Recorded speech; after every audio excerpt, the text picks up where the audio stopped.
ফেসবুকে ভিডিও দেখতে দেখতে হঠাৎ করে চোখে পড়লো এই মুসুর ডালের চচ্চড়িটা।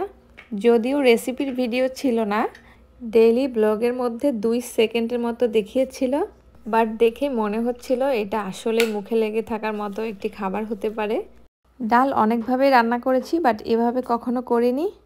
তাই দেরি না করে জলদি চলে গেলাম রান্নাঘরে এবং একটি কড়াইতে নিয়ে নিলাম পেঁয়াজ কুচি এবং রসুন কুচি, সাথে অর্ধেকটা টমেটো দিয়ে দিলাম।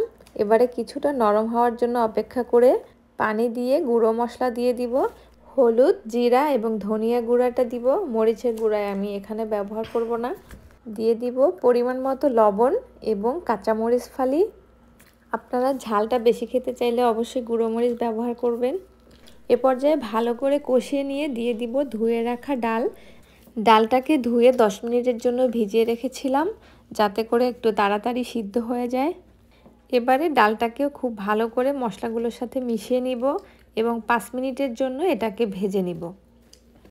এর পর্যায়ে দিয়ে দিব 1 কাপের মতো পানি। আমার মনে হয় এই রান্নাটার পিছনে পানিটা খুব গুরুত্বপূর্ণ, কারণ পানিটা এমনভাবে দিতে হবে যাতে ডালটা একেবারে গলেও না যায়, আবার শক্তও না থাকে। এরপরে যেটা না হলেই নয়, ধনিয়া পাতা দিয়ে 5 মিনিটের জন্য ঢেকে রেখে দিব। ডালটা একটু ভিজিয়ে রাখলে 5 মিনিটই যথেষ্ট। এ পর্যায়ে জাস্ট আমি একটু উল্টে পাল্টে দিচ্ছি, দেখেন কতটা সুন্দর হয়েছে।